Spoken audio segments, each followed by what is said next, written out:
Hello, and welcome to another episode of the Campfire Gaming Podcast.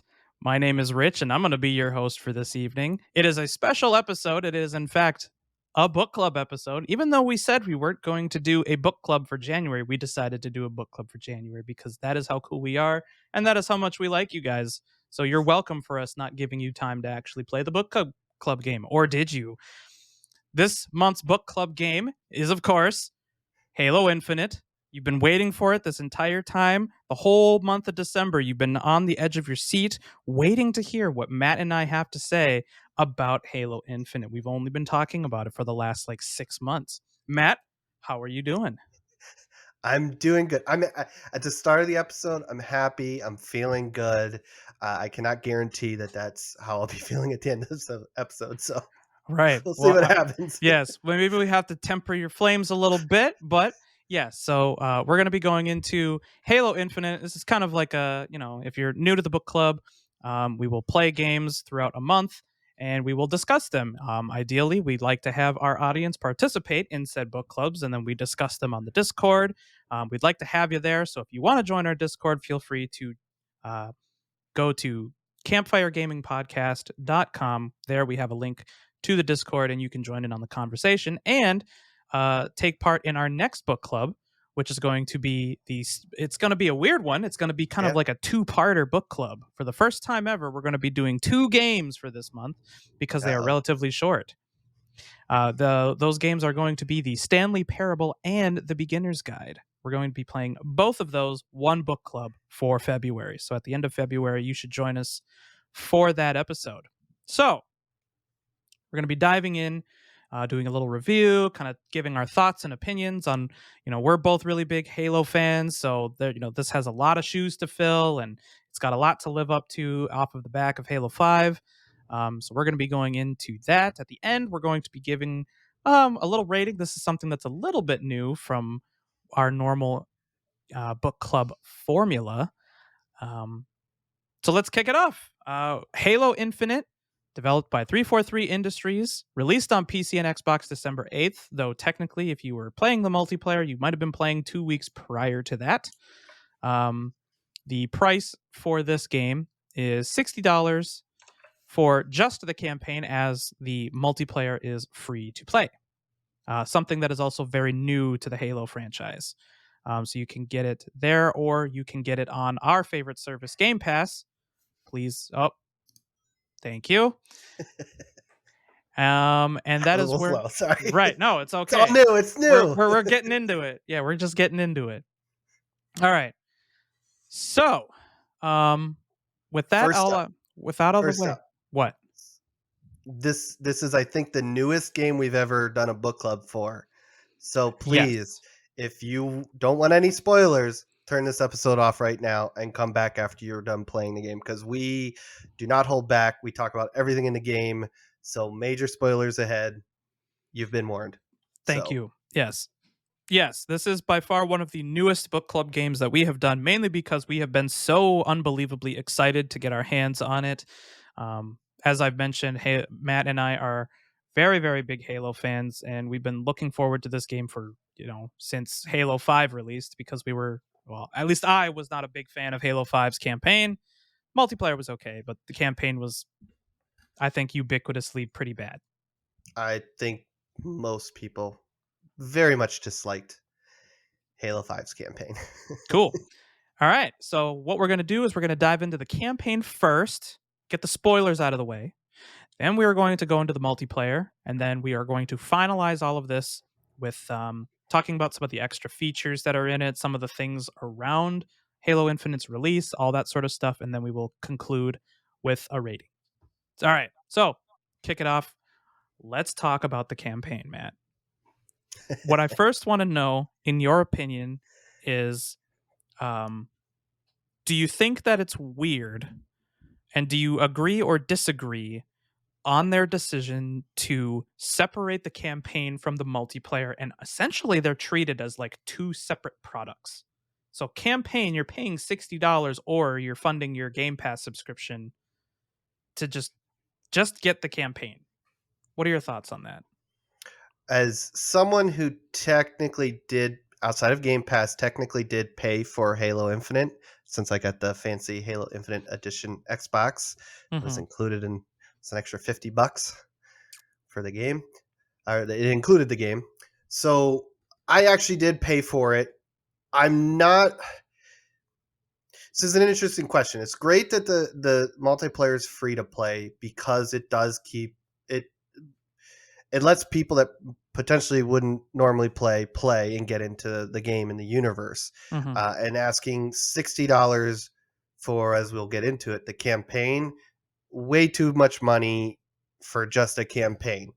Like this isn't early spoilers. This isn't like a Doom like quality Doom Eternal quality first person or single player campaign, right? So to me, definitely not worth the $60 they charge for it. So I as I think will be a reoccurring theme with a lot of my opinions throughout this is I think there's a lot of good, but it didn't hit the mark kind of situation, right? Right, and I Um, think a lot of people would actually agree with that.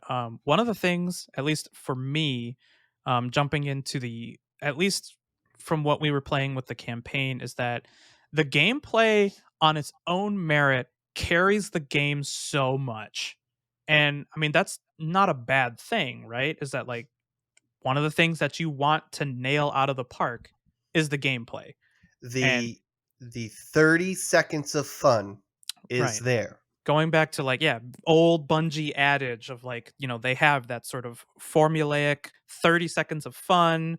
They have they have a very good idea as to how to build like the encounters and the missions and things like that. Now, the missions themselves are kind of hit and miss. Like some of them are better than others. But the gameplay on its own, like the gunplay, Mhm. interacting with a lot of the AI, the vehicles and things like that, handle wonderfully. It is masterfully done, in my opinion. I don't know how you feel about it. The gunplay, yes. The vehicles need a lot of love. They murdered my baby, the Scorpion.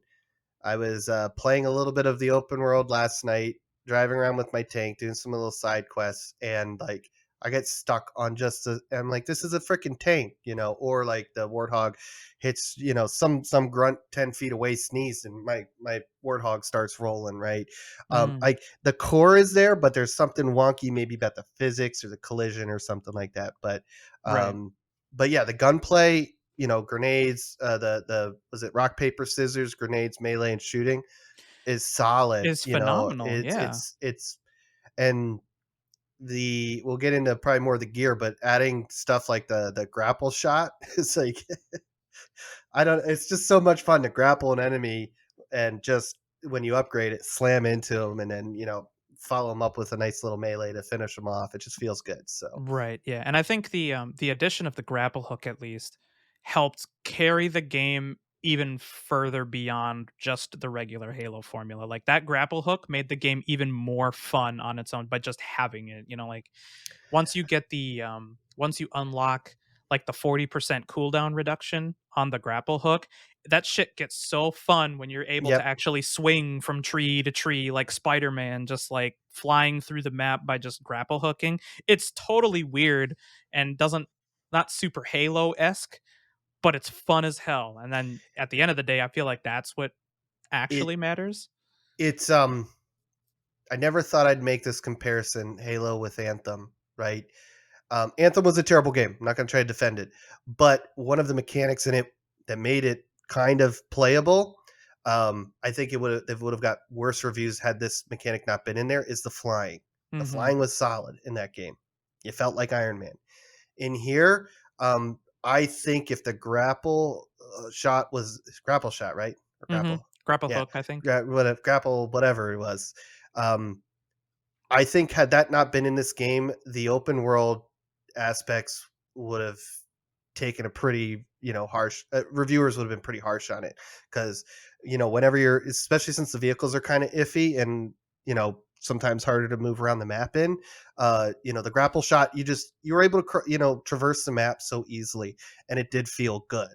So I think that was one of the saving graces of their design decision to move to an open world kind of area. And again, we'll kind of dig into that probably here in a little bit. But Yeah, I was like, let's unpack that a little bit. I mean, the open world thing was something that both you and I, leading up to the release of Halo, were really, really skeptical on, mainly because we know that, games that are kind of leaning towards open world tend to be very trend chasey. It's not very, I don't know, it feels very shoehorned in and doesn't hmm really add much to the game. What were your thoughts on the open world aspect? So they have, to kind of go into it a little bit. Um, the Halo open world setting is basically broken up into like these little, like, I don't know, like little sections of islands that are supposed to look very reminiscent of Halo CE's second level, titled Halo, Halo. yeah, Yeah, confusing. appropriately titled Halo. Um it's broken up into very, like, yeah, like timberland sort of sections like that. And throughout the map there's places like these FOBs, the forward Forward operating, operating yep, these forward basis. operating bases that you can optionally go to and do things like either assassinate like a high ranking member of the banished, or free a bunch of marines or something, or find a place where you can unlock like vehicles and equipment and all that, and you can get little upgrade points and things to upgrade like the grapple shot and your other equipment. So hmm I think that's the gist of it. I mean, that's the gist of the open world stuff, and that's how you also get to your single player, like your linear style campaign missions. Yeah. I don't know. What are your thoughts about that? So, I mean, the first thing is, luckily, I know leading up to the game, I was worried it was going to be like Gears of War's open world, which was, Hmm. in my opinion, completely useless. Yeah. Um, this is more on the level of what I would consider an open world, a much smaller one. It's not like some Ubisoft or Fallout or something like where it's just a massive area, but they are very large island chunks of Halo, Hmm. um, that you can play around in. But it it felt a lot of those things that you did, like you were talking about with saving groups of Marines or taking down high value target and stuff. It felt very reminiscent of um, like a Ghost Recon, or an Ubisoft open world, right? So Hmm. that you could tell they borrowed from it. Uh, Again, it's one of those things where even leading up to it, I'm not against open world because I had fun. I had fun in Halo. I do play some other open world games, and I had fun playing in the open world of Halo here. But it felt a little out of place, and it definitely felt very much out of place. Like, what was fun about playing Ghost Recon, even though it was very repetitive, was I had three other friends to play with. The fact that there was no co-op in this campaign, I was like, man, it'd be so cool to take down this banished base with like four of us rolling in with tanks or rocket launchers, or we hijacked these ghosts or banshees and we took, like, and I'm like, man, that would have been so fun. And it would, but right now there's no co-op in the game. So Hmm. um again, like, to me, this is again gonna go back to that broken record thing that I'm gonna sound like this whole episode is like, there was some good ideas there, but to me, it just didn't hit the mark. Yes, I had fun, but it could have been better.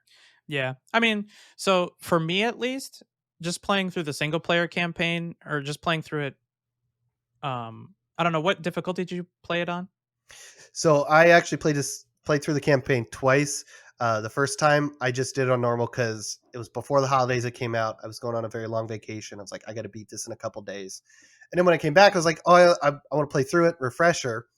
Um, I played it on easy because it's like I want to get through this fast so we can do this episode. So I've only ever played it on normal and easy. So I've Sure. not done it on heroic or legendary yet.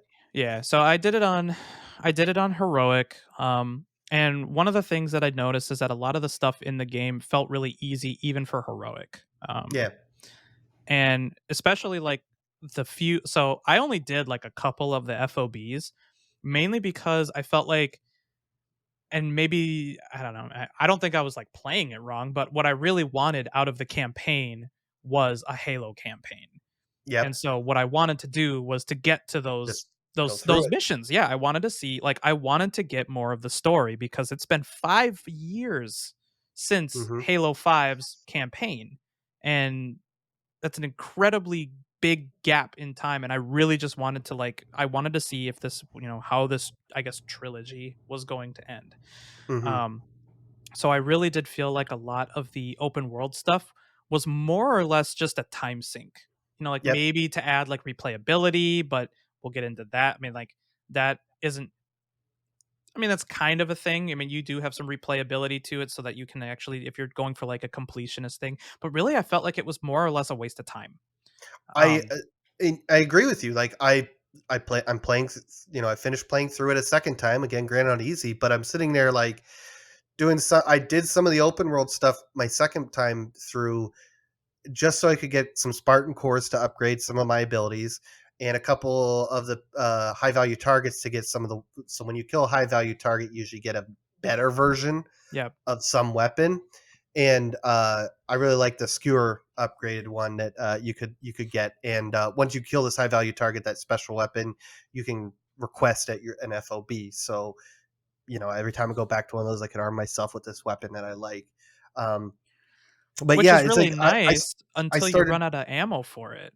That was one Yeah. of the things I hated. Like, that was one of the things that made me sad even in Halo 5 when they started adding in, like, those, like, specialty weapons, Once they're throughout the out, ha they're out. Yeah, once they're gone, you're gone, and then you're just like, "Okay, well, I either have to, like, dip out and go back and refill on that, or I just keep playing the game." And Yeah. most of the time, I was just like, "Whatever, like, screw it. I'll just go continue hmm playing the campaign. I don't wanna go back for that," and I would Yeah. never go back to go ever go get it. Yeah. Well, and again, to your point, like my second playthrough, I started doing some of the side stuff, and I'm like, yeah, this is just, like not This even feels like fun. filler. Like, I'm just gonna go finish what I want to do. Right. This is all just filler. Right. Um, but yeah, it was just again, it was like it was fun, but I don't want to. It didn't belong in a Master Chief Halo game where I just wanted a solid mission based campaign. Tell me a good story. Give me some of the cool action sequences, which we didn't get a lot of either. I didn't think.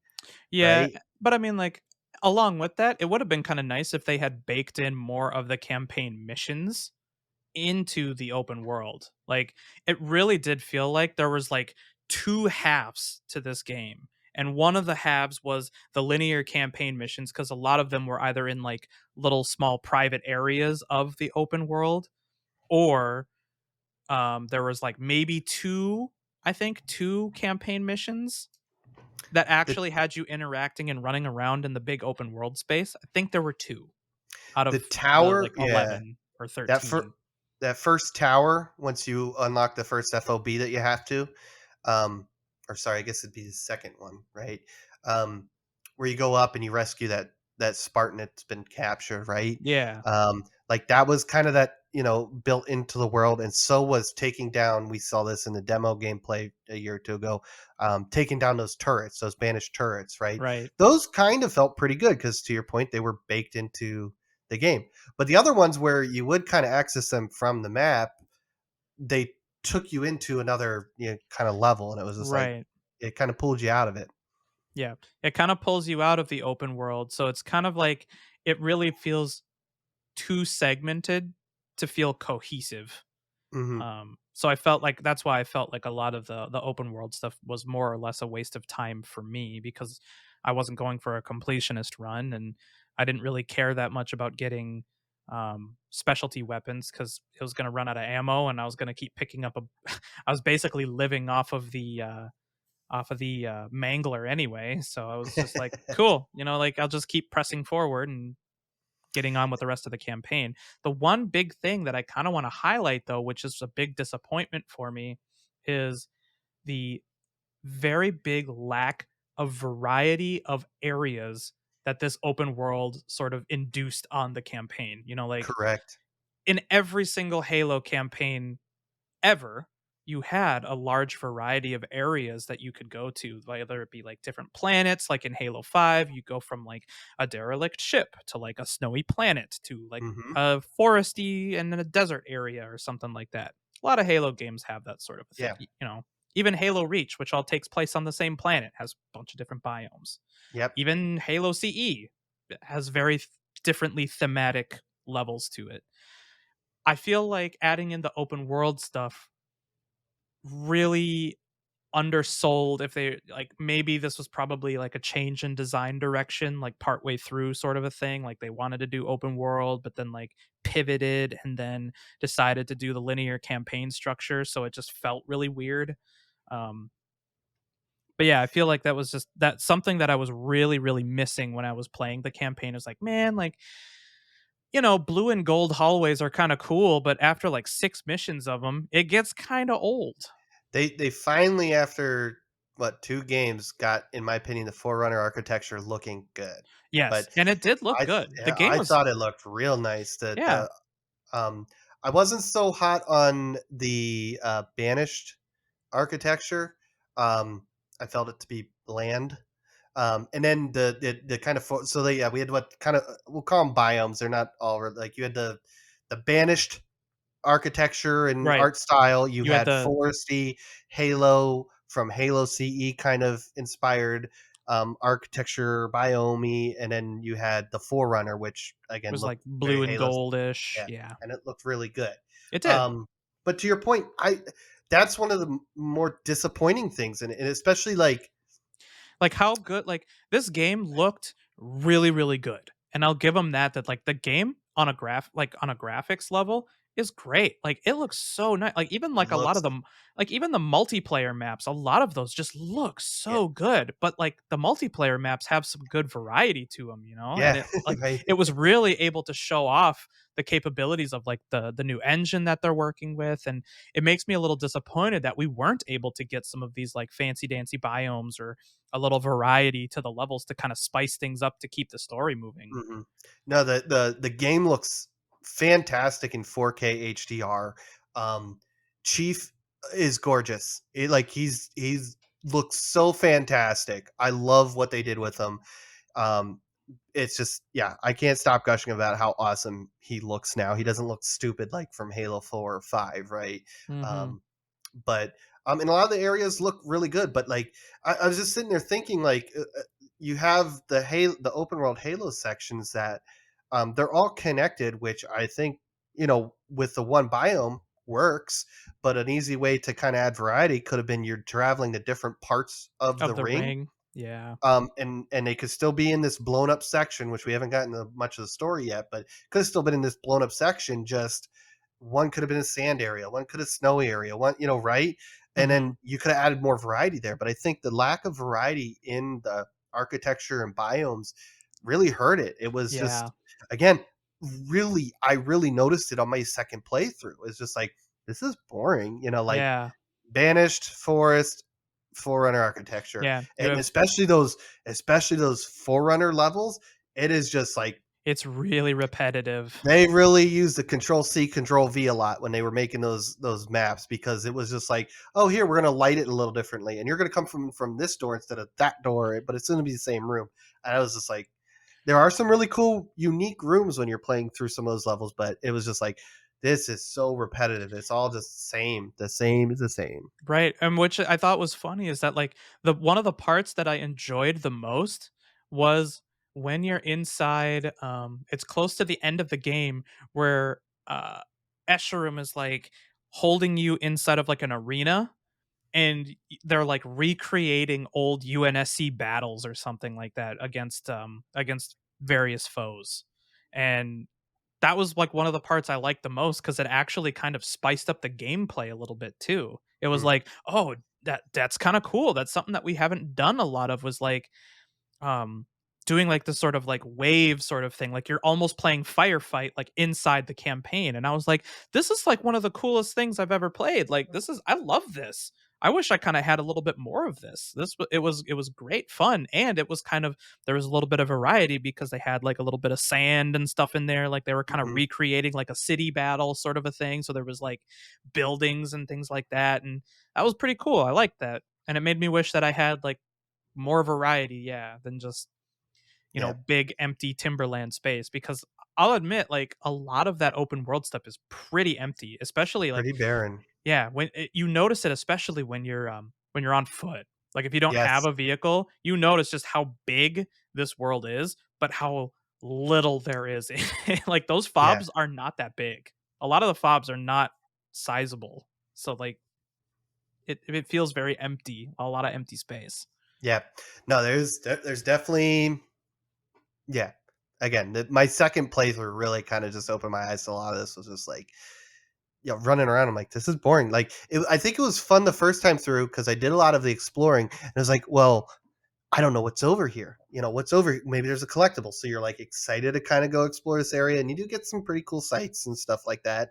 Um, but yeah, the second time through, it's like it's useless over there. I don't need to go over there, and there's nothing over there, so just keep going this way. Mhm. And it's such a boring waste of space. Yeah. I mean, I can definitely see, I feel like, and I think they said this in I think they said this in an interview, that they were really trying to borrow from that sort of Breath of the Wild styling, that is what the big inspiration was.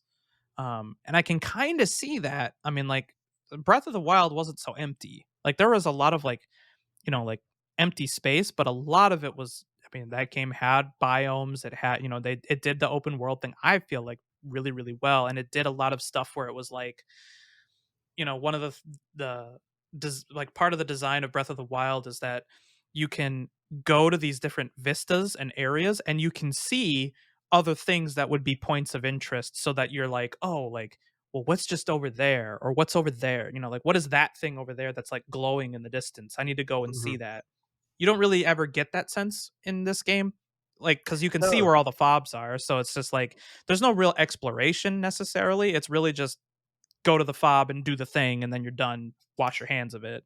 and it unlocks points of interest along the map, and then you run to them. But no, it's Yeah. actually funny you mentioned that because back in my college days, I went to GDC one year and listened to, I believe it was Todd Howard, talking about how they develop things like Fallout and Elder Scrolls. And one of their, design techniques is wherever you're at in the world, they design something. If you look in every direction, you should be able to find something that kind of catches your eye. Makes Mhm. you go, essentially makes you go like a lot of times, especially in those open world games, you get distracted. You go, well, let me go look. There's a cool little tower over there. I Right. wonder. I wonder what's over there. Right. And then you wander over there, and then you whatever, something could be there, could be a monster, could be treasure. And then while you're standing there, you could kind of do a 360, and there's something over there. Let me go check that out. Right. You never felt that in Halo because I mean, there's occasional times. I think there was one time I was exploring early on this through my first playthrough, and I climbed on top of this mountain and I saw this broken. I'm gonna kind of look like a halo ring. This weird little ring thing. I don't know what they're called. They're one of the seven collectible or one of the collectibles hidden around the map. There's seven of them. Like that was like, oh, cool, but there's only seven of them on this massive map. Otherwise there's not really. There was no other like, oh, hey, there's a cool forerunner structure over here. Let me go check that out. What's in there? Right. Yeah, the open world definitely felt like it was kind of like good in concept, but the execution was just kind of you I know? mean, even where you could have had there was a good opportunity to add uniqueness to the world was high value targets, but a lot of times they were just like, they're all just over here on the edge of the map in the foresty area, or over here in the middle of the dude on the ghost, whatever he was like, oh, he's just hanging out in this main trail from one fob that's between two fobs. It's like, oh, Right. it's like you could have really designed those areas where they were at to be a little bit more unique. Again, add a little spice, a little variety to that open world. Yeah. And on top of that, the high value targets themselves were really nothing more than just enemies. They're just Named. another, yeah, they're just a little bit tankier versions of whatever the enemy they were representing. So if it was like an Hmm. elite or something like that, it was a slightly stronger elite, but there was no, they didn't do anything that was like super different or anything like Hmm. that. I mean, it would have been kind of cool if those, they had extra missions or something like that, even like mini missions to go along with that. I feel Yeah. like that would have been really kick ass to really want to go and explore and do other side things, as if they actually had some kind of a tie, like a much better tie in to the campaign than just, well, they kind of just exist outside of the campaign and you can kind of do it if you want, but it's not really impactful at all. So Yeah. it's not No, that it's impactful. and it's I'll get into this kind of complaint I have with the open world, and I'm sure you could argue. I don't play a ton, but I'm sure you could argue this with a few others. Um, and especially with these high value targets, they were easy because I could go to a fob and get a rocket launcher. I could get it. a tank. I could get a war, something that like literally will put me at such an advantage. Early on, like one of the high value targets was like, oh, I had a sniper rifle with me, so I was really far up, far away. Bam, bam, he's dead. Right. So if he even had really cool attack moves, I never knew because I was so far away, and I was able to just. Just I was driving around my tank last night, and I'm just like, let me just drive up to this high value target. 2 shots, bam, that was fun. Okay, clear out the enemies. Yeah, I killed the high value target. right. Um, which I think is what kind of makes the game feel easy, is because at all times you can be more powerful than pretty much due to your equipment you can carry with you and always reload on. Um, there's not really a challenge there. There's no like, oh man, I should save these. I mean, I remember days where I'd carry a rocket launcher throughout a whole level in Halo just so I could use it at one point, right? Because Hmm. I knew like, hey, I really just want to make this part easy, so I, suffer through a majority of the level just using whatever, a battle rifle or something like that, right? Here it was just like, okay, I can just use all this stuff on everything, rockets on everything, or in my case, once I unlocked that advanced skewer, that was pretty nice. So Yeah. All right. So I mean, I think we're kind of in a consensus that the open world didn't add enough to justify its existence. At least that's my opinion. I don't know. Is that more or less how you feel as well? we haven't got into narrative, but I really thought it hurt the game Yeah. a lot more than it added, because it's my own fault. I could have just gone mission to mission, but you do get distracted, especially when you want to upgrade that grappling hook and your overshield. Um, that you do end up going. At least I ended up going, getting a couple Spartan cores here and there just so I could make sure it was leveled up. So I thought that broke up the pacing of the game because you were too busy running around doing. Again, it's exactly what I thought was going to happen. You're gonna have you had 2 missions that kind of set you up on the story. This is exciting, bunch of open world distraction, and then let's end it off with a couple missions at the end to make it a little bit more exciting again. And it's just not fun. It's not well paced. All right. So then let's dive into the narrative then to kind of let's unpack that. Let's what so let's just start with a general synopsis, I guess, of the campaign. You're the one who's much more of a lore junkie than I am. I just play the game. I don't necessarily know like, the deep expansive lore of the Halo universe. But I mean, I have been following the story from, Halo CE. I didn't play Halo Wars 2 or Halo Wars 1. The last Halo game that I have played was Halo 5. Um, and I will just spoiler alert a little bit. This almost seems like it barely has a tie-in to Halo 5.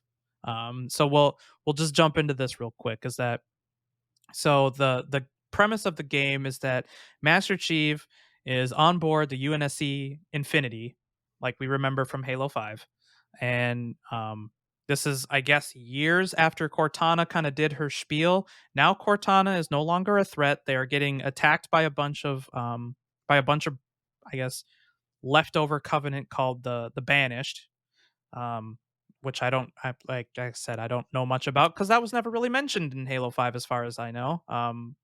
There was like a covenant sub faction that was trying to be evil or something, and you had to help the Arbiter fight them. But um, yeah, so you're fighting a sub faction, like this new faction called the Banished. It's led by was Atriox, but then sometime he dies off screen, and this new guy Escharum is kind of taken his place, and Escharum is now the brute who is like the number one Atriox stan. Like he's got Atriox posters plastered all over his room, and he's got Atriox bed sheets and Yep, yeah, he's like just the madly ultimate in love. fan. Yep, he's just the ultimate fan, and he talks a lot of shit to you throughout the entire game. Um, to kind of catch anybody up who's been following the Halo series on Cortana, yeah, she's dead apparently. That happened, I guess, at some point. Maybe you can fill me in. Is this like a book thing? Is this like a Halo Wars thing? I don't remember where that was This supposed is to happen. a 343 Industries doesn't know what to do with the Halo thing, right? So every game they've made, they do this thing where um, they just kind of destroy things or kill things off.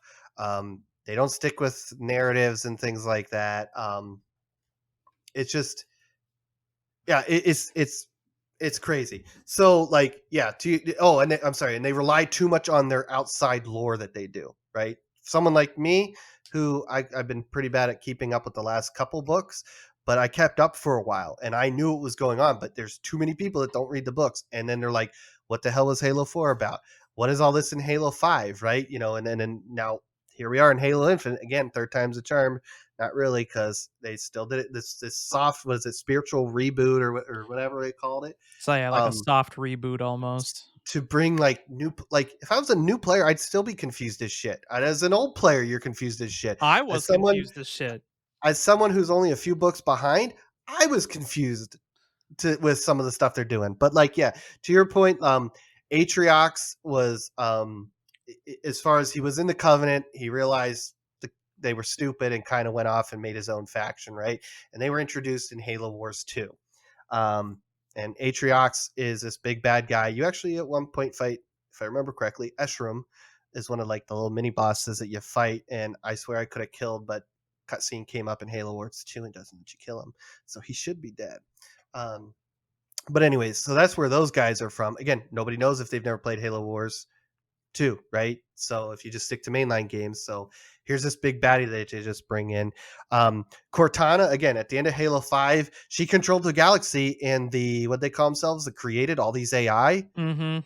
but magically, um, Yeah, the last that we saw is Halo that Infinite, they're just like you know, I guess hand wave them away. So like my understanding of what happened was, I think Halo Infinite, if I remember correctly, is 18 months after the end of Halo 5, and it takes 6 months.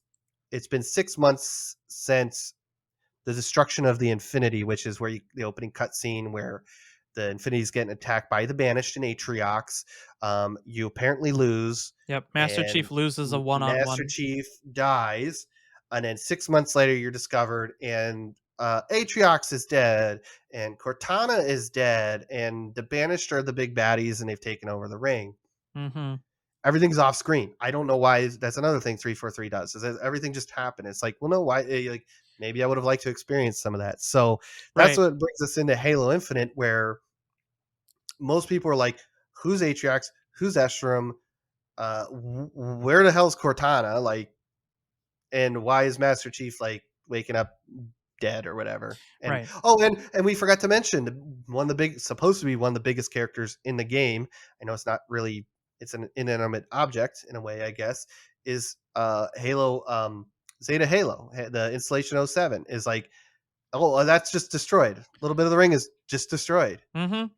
It's Yeah, like, so the plot of the game is that after this battle on the Infinity, Master Chief is discovered by um I don't remember what his call sign was. It was like Echo 1 something something, Echo um 216, Echo 216.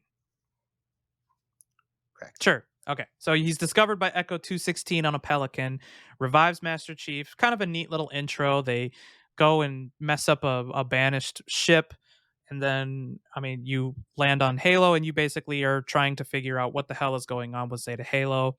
Um, from what I gathered on the campaign, it's just mostly trying to stop the banished from basically they're trying to repair Zeta Halo so that they can do something with it. Escharum wants to do something with it because this is like Atriox's vision, basically. And then he's working with a new enemy called the Endless or something like that. I don't know what the hell those things Like, are. so They I got lost it. I lost it, like the angry type of lost it, right? When they brought up the endless, and I don't even remember which character was like, "Oh, and they're worse than the flood." I'm like, "What the fuck?" Like, come yeah. on. Like really? Yeah. And then, and again, I think they thought they were being clever with a few things of keeping it a mystery, but to me it was like, okay, like, why don't we learn about this? This is not an exciting mystery. This isn't like in Halo CE when you learn about the Halo rings and the Forerunner, and you're like, who and what are these things, and then you got to wait till Halo 2 and Halo 3 to find out more. No, this was like, okay, this is dumb. They're bigger than the flood. Well, okay, well, cool. Yeah, yeah. I mean, there's like so you yeah, basically there's two characters that you interact with throughout most of the game, and that's this pilot. I can't remember what his name is. um uh Fernando Esparza. Thank Sorry. you for you. So you interact with I was, Fernando and you interact with Cortana Jr., which is basically just dubbed the weapon, which is just like you couldn't just give it a name. Like I guess well, that you again, could call it the calls like code name the weapon. I mean, I feel like that's a bit on the nose, but sure, you could do that. And apparently her entire existence you find out was to basically just entrap Cortana and kill her. And it sounds like she did that. But then you discover that that's kind of not what she did. yeah. But because like Cortana let it happen, I guess, because she wanted it to happen, because it would get Master Chief to come to the ring. I don't like. Basically, all she exists as is exposition. Like she's exposition bot, and she just kind of She's spews. Like she's the one that tells you, "Oh yeah, Atriox is dead. Oh yeah, Cortana's dead. Oh yeah, like there was a bunch of stuff that happened, and at some point Master Chief talk, like one of the things I was getting kind of bummed out about is that like as I'm going through all of these like bland Forerunner hallways, beautiful but bland, they talk about like all this shit that went down when mhm. Cortana was just like becoming ruler of the galaxy. And I'm like, holy shit, where is that game? Like, I want to play. They're talking about how like Australia just gets like annihilated. I'm like, why can't I play that mission? That sounds fun. Exactly. That was my thoughts exactly. It's like you're just running down a hallway going, "Oh, this is really cool Forerunner architecture." And she's like, "Yeah, and Cortana blew this up, and then the And they rig, had to and do it's and stuff, this, and then and the humanity was, yeah. Atriox and the Banished, they snuck up on the Infinity and destroyed it, and they fought it out, and everybody died." And then like it's funny because even like in the audio logs, because that's some of the collectibles hidden around it. It's like, oh, they like these Spartans were over here doing this fighting, trying to can try a bunch of people are UNSC are stranded on the ring, right? And they're trying to get these little groups to fend off and right and survive. And I'm like, even that's like pretty cool. But these pretty cool Forerunner walls. I wonder what kind of paint they use in I'm here. glad I can, grab another power core and insert it into a power core Yeah, slot. That's pretty cool, I guess. that, I that wanted to fight battles and be, you know, so. participate in a really cool part of Halo history, but I guess Mhm. this is cool too.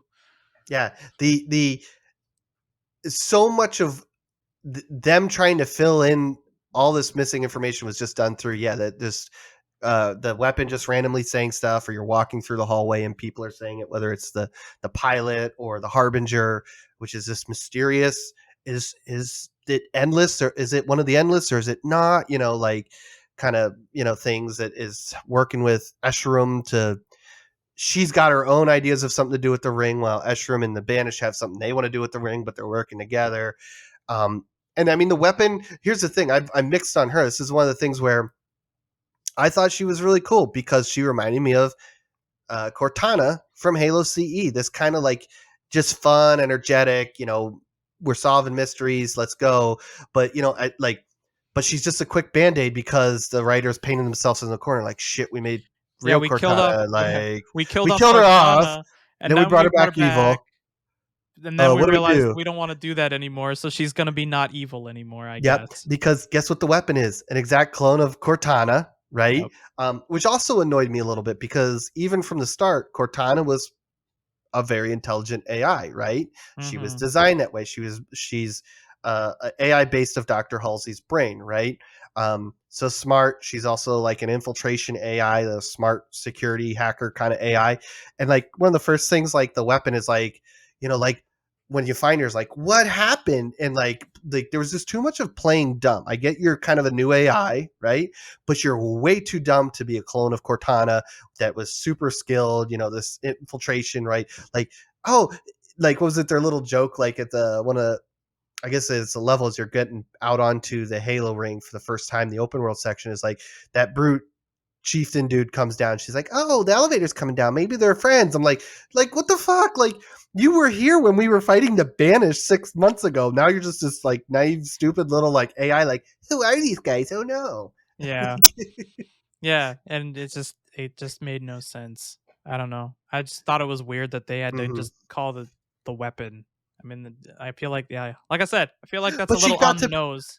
she got to pick her name at the end. But spoiler, credits roll before she.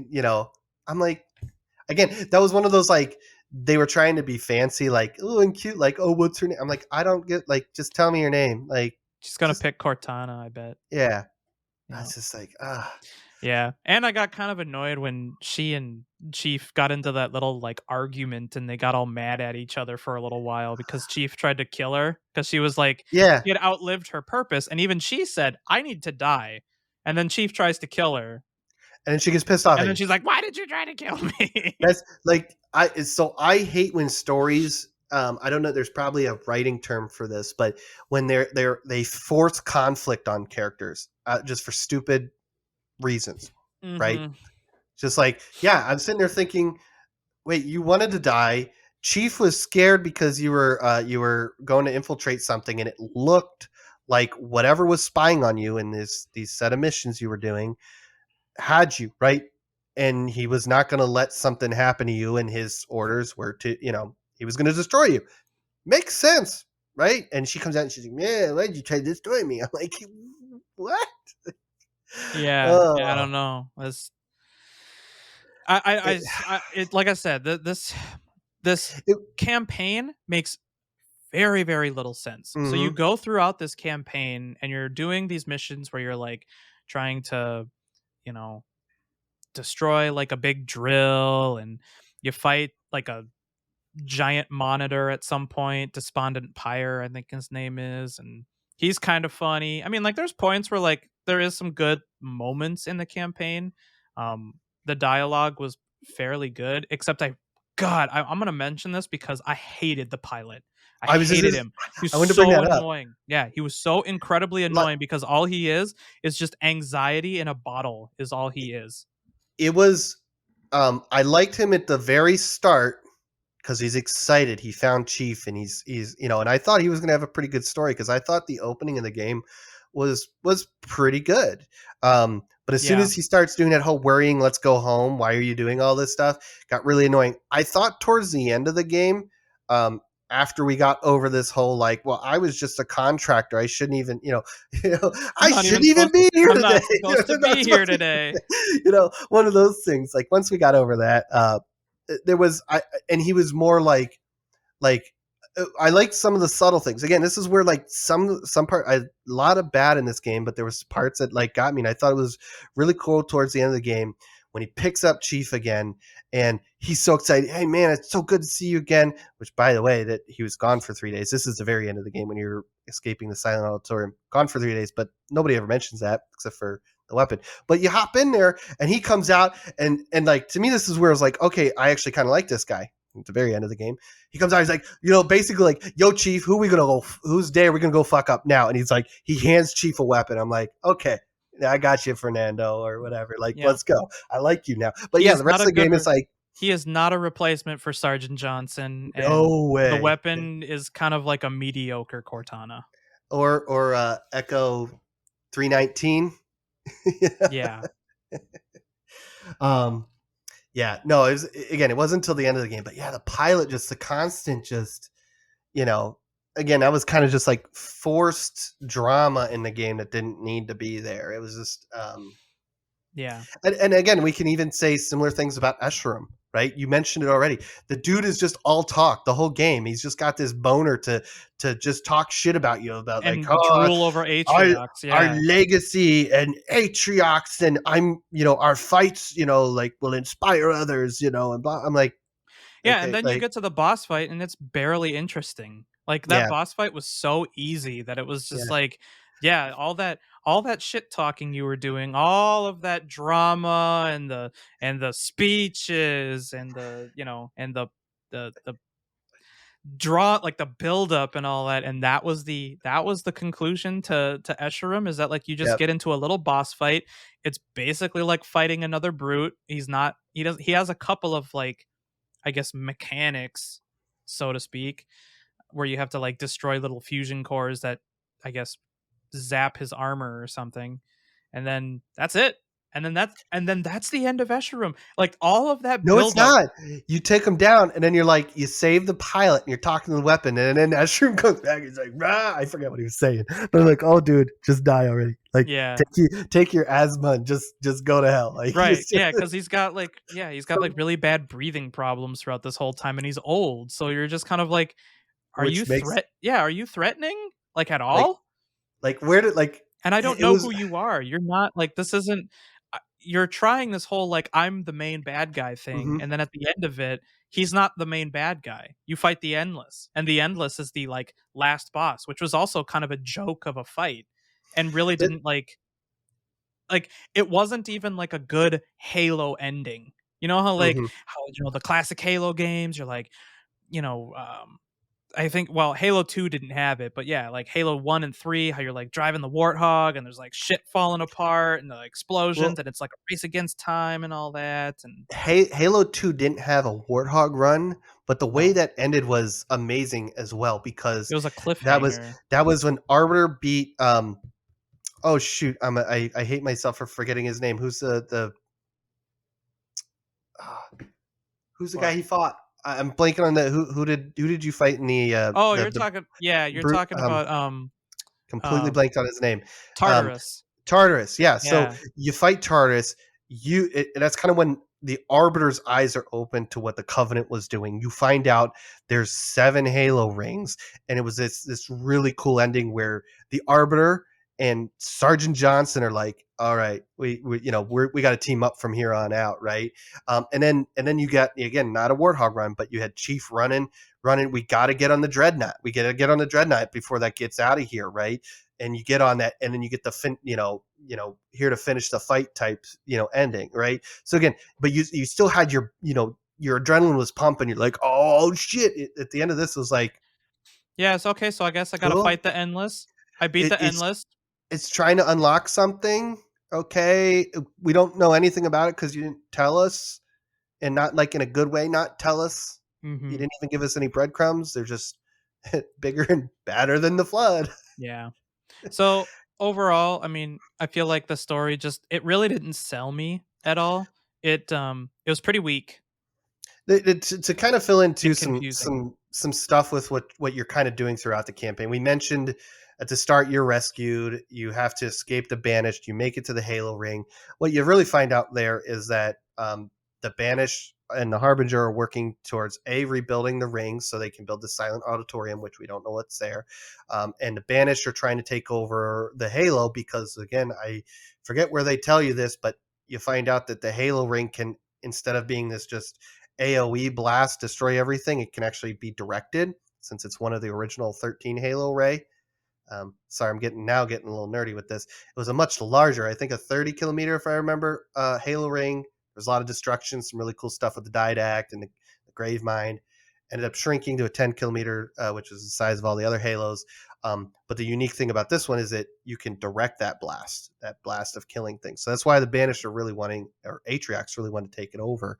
Um, so, anyways, your missions are to take that down and figure out what's going on with this Harbinger, which you find out the Harbinger's motives are to unlock the Endless. And then, yeah, that's like, again, and you don't, to me, they didn't make it clear of what the Endless and why they were scary, other than they were, oh, you should be scared because they're better than the Flood. And then, like, again, it was so hidden away about how the banished, or the reason the banished were trying to rebuild and take over the ring. I forget where I picked that up at on my second playthrough. I was like, oh, this is a directed weapon, not just an AOE blast, kill everything in millions of light years. So again, I don't think they did a very good. So there wasn't that the whole time there wasn't that drive to, like, we got to stop this. There was, because the weapon was telling you to, let's just defeat the banished. But um, it was just.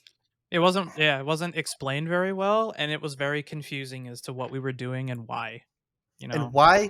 why didn't the banished, who had air superiority, just nuke everything? That, like, you unlock the FOB, I was like, okay, cool. There's these big capital ships, just come in, bzzz, oh, good, wipe them. It's like, It's too easy. They're brutes, they gotta fight with honor. They're like yeah, space monkey orcs. and you kind of touched on this already too. Is like, like Escherum is just he's just trying to force himself to be this big bad guy, and not once did I ever care go like, yeah, you're this big bad guy. I mean, even Atriox is that way because like there's to me there's nothing big and bad about Atriox. Cortana at least was a little scary because she got all her other AI buddies, which AIs control everything, right? We saw that whenever she had I forget the AI's name that controlled the Spartan training facility. Had that AI blow up the Spartan training facility, which, Mhm. by the way, again, that seems to be 343's way of I don't know. I don't even know if you want to call it creating or developing story. Is like, oh, we didn't like this. Let's blow it up. They did that Yeah. with Rec. We'll They just did just that. blow it up. It didn't happen. It They didn't did that happen. with think about it, they did it with Requiem at the end of Halo 4, right? That big Forerunner world, right? They had started building up what I thought would have been a pretty cool baddie named Jul Abdama. Oh, start of Halo 5, he's destroyed. Mhm. Uh, okay, now we make Cortana the big baddie. And again, the other thing that doesn't make sense is she's got the power and all these AI. She's got all these guardians. The guardians literally destroyed. This is part of the reason why Atriox was coming after Cortana, which again we don't find out till these weird holographic things towards the end of the game, because Cortana destroyed his homeworld with a couple guardians, Mhm. and she destroyed Oni in the UNSC headquarters on Australia. Like she's got this power. Like how did she like? Oh, Atriox defeated her some way. Yeah.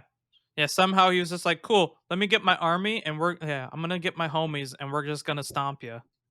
And apparently Yeah, she was losing at some point, I think, which is yeah. why she was like, "Okay, well, I guess I can die now." Like those, like that was the other big scary thing. Those guardians could come in and like shut down. We'll say, for lack of better term and detail, just shut down like electricity, right? Right? She could just bring a guardian Mhm. in, shut down like Earth. Bam, like you're back in the Stone Ages, right? Like you can't do right. So it was like again, like a lot of this to me just like they never told you, or they told you some of this. They never showed you, you never participated, you don't know how it all happened. It was just Atriox defeated Cortana. Yeah. I mean, Yeah. They explain a lot of cool stuff that happens, but we never actually get, like, to see it. Like, we don't see cutscenes of this stuff, we don't see missions for it, like, they just kind of say, "Yeah, all this cool stuff happened. Yep, that's the history.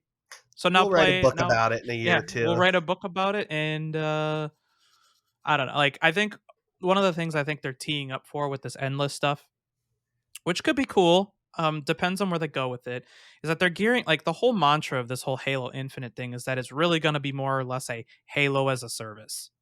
Hmm. And I think that's what they're teeing up for is, like, a very long-term support of this game, so I feel like they're probably going to be adding in, like, expansive content to the campaign and building upon it, so maybe we'll get those diverse areas we've been asking for, and maybe they do something a little bit more with the open world, and we'll probably get more information about what the story is actually trying to do. But yeah, we're gonna end up having to wait longer for it because the game is not exactly complete. As you've Yeah. mentioned with the lack of with the lack of co-op, and that reason being is that it's not done. It's not like they just decided to axe it as a feature because it didn't work. They couldn't figure out how to make the feature work within the bounds of the campaign in time for the release. So it's This this is one of those games where I know he kind of put out a little thing, but I hope Jason Schreier is still working on like some crazy. This is what this. There's no way this is the game we got in 6 years, which is obvious. The state right. it's in, the broken and unfinished.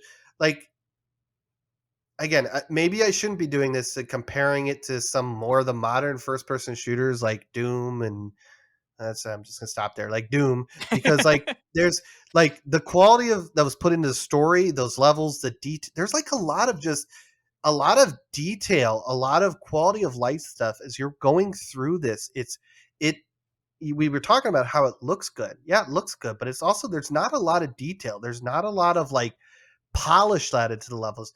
There's a lot of popping in the open world. There's a lot of LOD issues. The hallways look pretty, but there's not like that like the It doesn't look extra. next gen. It It doesn't doesn't. look like something that will sell the new Xbox or something like that. This looks like a very good alpha or beta. or early access game, right? Yeah. Yeah, they did a lot of work with the lighting and the textures, so they didn't look all like Lego Mega Blocks looking stuff like from the demo we got 2 years ago. But you can do a lot with just a tiny bit of texture work and lighting to make things look better than they are. And if you stop and you go look at the detail that are put in some of these more modern, newer games that came out in the last year or two that are first person shooters, and then you go look at the Forerunner architecture is cool, but there's a lot of like just lack of love and polish and quality of life paths that went through it. Like, it's just, again, they were just empty rooms that they put blocks and enemies around, or Right. um, you know, again, without having like pictures or things to kind of compare to, it's hard to kind of get this point across, I think. But there's just, for a AAA game, for a flagship game for Halo, this this is Yeah. half baked. This is And we half know that, baked. like, and it's, I guess, I don't know, I guess it comes as no surprise.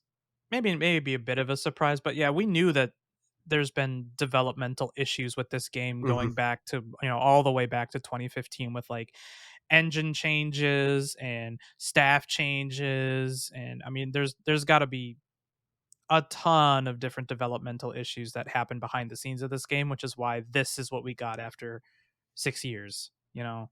Yeah. Um Not saying that like, you know, they lose all fault for that, but I mean, I guess that would probably be some of the reasons for it.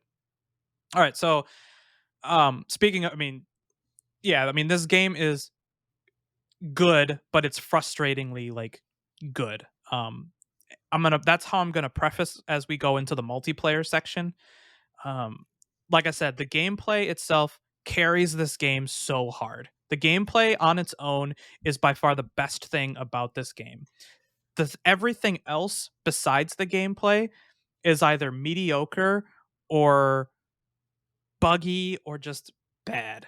Like it's Yeah. just Unpolished. Yeah. unpolished, bad, whatever you want. Yeah, like there's We so much surrounding this game that's bad, which is why like I personally am so frustrated by this is that the game is so damn good and it's going to be like, in my opinion, even with the multiplayer how it is now, I can say that given enough time, just like the Master Chief Collection, how it was like really, really sweet idea. It was amazing as a product, but at launch, it was just garbage. Although that the campaign worked and it was, all the cutscenes made it worth playing. Oh, the Halo 2 Yeah, all anniversary. the Yeah. Halo 2 cutscenes made it worth playing, but um this is gonna be one of those that, like, in 2 years or so, this game on a multiplayer level is going to be, like, one of the best Halo multiplayer games to ever exist, I feel like, just because that gameplay loop is just that good. Once they figure out all of the other stupid issues around it,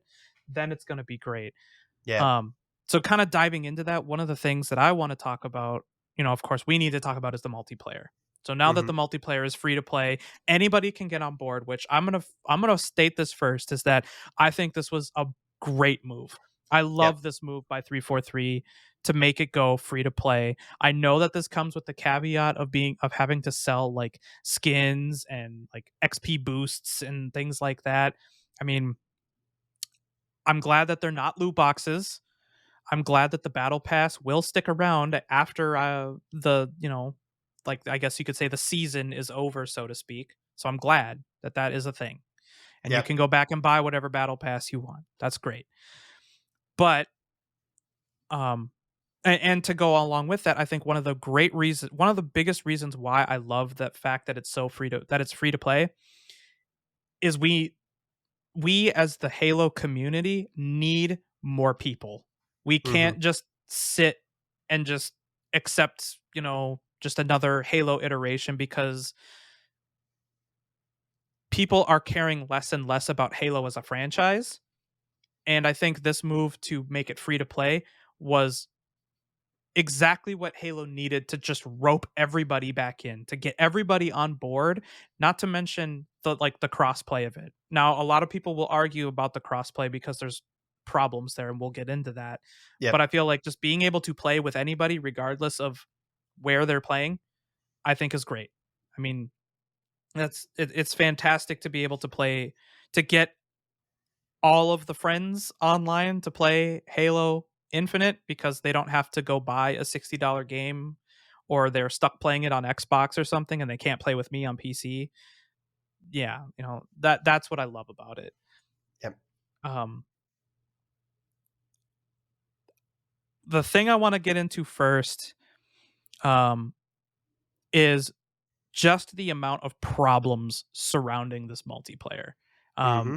Article after article since its launch has been coming out talking about how players are frustrated. Like, the monetization model is not good. There's no progression in the game. Um, the little bit of stuff that you have to work towards, like the challenges, are often not enjoyable to do, or they don't work, or like this is by far one of like the most buggy multiplayers I've ever played for Halo. It's yeah. By the way, I want to rub it in. I saved it for the podcast here. I played like 5 or 6 BTB matches last night in a row. You son of a bitch. I still can't play. Like It was I could log in right now and I'm still going to get those errors and I'm not going to be able to play. the Like first the first 2 times I hit play on the BTB queue was like I got some error. There's one where I was loading in and it just kicked me out. But it was weird. Like I was like, okay, we'll try one more time. Otherwise, we're just gonna go back to Team Slayer. And it worked. I got in, and then after that, anytime, because I don't get why that doesn't keep you in a queue to keep games coming. But for 5 or 6 games after that, I hit play and loaded me in a match, and it was fine. Now I didn't do a lot of like, let me look at the other players and see if people are getting kicked or something like that. I didn't pay attention, so I could have been playing against all bots. I don't know, but I was able to get into 5 or 6 matches last night. yeah, so that's I mean that's one of the major problems that has happened since the launch. Since December 8th, Big Team Battle has been essentially broken for a lot of people and we know that the team was exhausted from developing the game and so they basically went on vacation and holiday and all that right at like shortly Mhm. after Halo had launched. But when they went on vacation they left Big Team Battle in a really really bad state, and a lot of people, especially if you're grouping up with other players to go into play Big Team Battle, it just doesn't work. You'll get kicked out of the queue, you'll get kicked out of the game if you try to load in. It disconnects you from the lobby service on occasion. I mean, the couple times I was able to get into a Big Team Battle game, it was basically like an empty lobby. It was like me and like 6 other people in the entire game and everybody else had been kicked from the game, which is like that's unacceptable. Like that like Big Team Battle was such a great feature and it worked so nicely in the technical test. It worked fine in the beta, which was great. So, the couple weeks leading up to the launch of the game, it was working great. And I really liked the Big Team Battle because I was able to play with my friends and we were able to Mhm. get people online who haven't played Halo in like, 10 years because they just didn't give a shit about Halo 4 or 5 or whatever. Um, and we were able to play Big Team Battle together, and it was great fun. We were having a blast playing together. And then at December 8th, and none of us can play. Like none of Yeah. us are able to play Big Team Battle. And it's even more painful when you get some of those like weekly challenges that kind of need you to be in Big Team Battle to actually complete those. And as far as I know, even to this day of recording, they have not done anything to address that yet. They have said I, that they are working on a fix. They pushed out a patch, I think, last week, yep. but it didn't fix it. Nope. No, it's yeah, as far as I know, they haven't. I haven't seen anything for them changing challenges based on BTB, but I could have missed something there. But no, it's frustrating that multiplayer has been in this state since it launched its beta on November 20th, 15th, Yeah, 15th, it was like the 15th. second to last week of November, I think.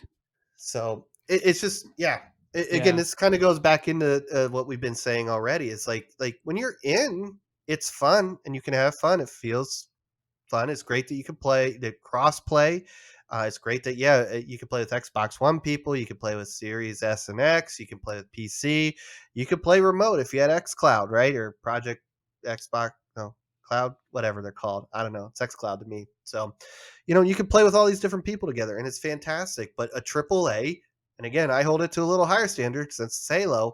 The fact that this is broken is completely, in my mind, unacceptable. But also, I'm not surprised at all. Yeah. at all. And this isn't like, well, no, it's because it's like a lot of games release broken and they get fixed later. No, this is like I saw this one coming from a mile away. I knew this was going to be a mess, right?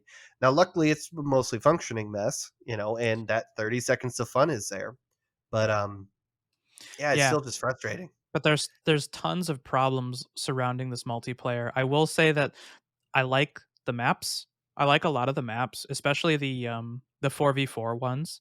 So I like playing things like I love playing ranked. I've always played ranked in every Halo game. Every Halo game that I could have played ranked in, I have played ranked in. Hmm. And this ranked is okay, but there are a lot of frustrations with that too. Um, one of them being um, I'm not gonna go so much into like the PC versus Xbox stuff. I know that there's a lot of issues that people have with, like the PC players kind of feeling a little like they can't compete in the open play, especially at top end because the bullet magnetism and the aim assist and all that is really really good for controller players, and Hmm. the mouse and keyboard aiming is a lot less forgiving. So you're going to miss really crucial shots when you probably shouldn't have. And yeah, that's just kind of, I'm not going to go I too deep into that, but one of the big frustrations that I know a lot of people have, especially with ranked, is that especially when you get into Onyx level, you start running into this scenario a lot where um, it's that really, really painful grind of, cool, every game that I win, it's going to be like, oh, you got 2 points, you got 3 points, you got 1 point for this win. And then as soon as you lose one game, it's like you lose 35 points. Had yeah. that happen to me. And it's just like it's unbelievably frustrating. And Hmm. I'm not 100% sure if people are able to manipulate the system, but one of the things I noticed is that they can queue with people who are way way underneath their rank. So a couple of games I've had this happen where um there's no way we were going to win. And I say that because people will create like Smurf accounts. So they'll be gold 2, but really their main account is like Onyx 1900 or something like that. Hmm. And they party with a bunch of Onyx like 1800 players. So it's really like a 4 stack that like knows what it's Yeah. doing, and they're against a bunch of pugs who are sitting at like 15 1600. So we end up getting slaughtered, but they have one gold player on their team, so that wildly shifts what the MMR rating is for the entire thing. So of course, this game that I just lost, that I'm supposed to technically lose, I end up losing like 20, 30 points for, because it was like, well, the ratings were, wildly in your favor because they had a gold player on their team. A Hmm. gold player on their team. I don't know if that's actually something that you can do, but it seems like that's something that people are definitely doing. Um, yeah, there's a lot of frustrations with the ranked, and of course, yeah, that PC Xbox problem is what's making a lot of PC players, I think, quit And it, because they can't. They like you can't compete, and a lot of pro players have said this too. Is that there is not really a place for PC players at tournaments for Halo Infinite right now, because they're mhm. going to get outclassed by even, they're going to be outclassed by controller players because of how easy it is to aim with the controller. And there's a lot of bullet magnetism. I was laughing the other night because I fired a was a I think I had a sniper, which I'm already bad with like power weapons, but I did like a 180 and I fired. I was not my reticle was nowhere near the dude, and I still hit him in the head. Yeah. Like it was above him, and like it wasn't even red. It was not like something like I started at his feet, so maybe I kind of got something. No, it was like I just turned shot and then hit him in the head, and I was Mhm. laughing because obviously I came out on top. But I'm like, this is bad. I mean, the things too that I ran into, and I'm not sure if you felt the same way, but I was playing with my cousin the other night, and I tried not to complain about this stuff because I'm a little bitch sometimes, as I think many of our listeners know. But it was funny because we were in this match, and this one dude was just not like nobody could kill him. Like we're like, and all of a sudden my cousin was like, "Hey man, like, dude, we can't kill this one dude. Like he's like he would always, regardless of how you started your little firefight with him, he always came out on top." And I was just like, Is he there was just cheating? I don't know if he was cheating, and I know that's a reported thing, but I mean, there's also times where like I don't know if this is some of the desync issues that people are talking about. I don't know if these are just other issues people aren't noticing. There's times where on a dude that hasn't been shot, I can like two tap him with something like a BR, two or three tap. I'm like, and other times I'm putting like five or six, right? And and I'm not great, so these aren't all like headshots in any case. So to me, sometimes it just feels like oh, sorry. And here's another situation. The other night or even last night there was a couple times where like full health, full shield, all of a sudden like I'm dead, and it's not like there was an explosion. It wasn't like a rocket launcher. It was just like some dude killed me with like a sidekick in two shots or something. Like I sometimes feel like there's something here where damage isn't being registered correctly, whether that's you're given more or receiving more than you should, or vice versa. Or like I was even thinking like some maybe in my case, there's times where like I'm just dead sometimes and I'm wondering if I'm being hit. But on my end, I'm never getting the notifications. I'm never getting the rumble in the controller. I'm not getting my shield isn't actually going down and going beep beep beep. But back end code server wise, like oh I'm already close to dead because somebody over here is actually hitting me, but I'm not getting any sort of indication that I'm getting hit. And then all of a sudden somebody dude comes in and shoots me once with a sidekick and I'm dead. On my end, I'm going like, what the hell just happened? And again, so there's been something with weapon damage and that sort of stuff for me. I don't know if this is just Xbox or if this is all around, but like sometimes, yeah, there's just these weird oddities. And I remember that being the same situation in the beta or technical test when we played in October. Was there was times where it was just like something feels off with the weapons and the damage and the balance. It didn't to me. It doesn't seem as bad as now as it was back in October. But yeah, there's times where I'm like, how did I lose that firefight? Or how did I just suddenly die? Like there was no grenade explosion, there was no rocket, there was no I getting hit by a vehicle or something that can like one hit you, right? Right. Yeah. So I know that there's a lot of desync issues with the multiplayer. I mean, plenty of YouTube people have already pointed out a lot of the desync that has been plaguing the multiplayer, and it does make a pretty big difference. And even more so if you're, playing on mouse and keyboard and you're playing at high latency. I mean, I've been playing strictly mouse and keyboard this entire time, and one of the things that feels terrible is when you can start seeing that you're desyncing when you have like when you can lead your shot or you fall behind like you're shooting behind the target and you're still like hitting them or something like that because it's the game is desyncing from your client. Hmm. um, on the flip side too, what really is bothersome is that has a really big impact on melees as well. And I know Yeah. that this is a really big complaint with a lot of the multiplayer community is that the desync plus the melee and not having collision on the players uh, is really, really problematic.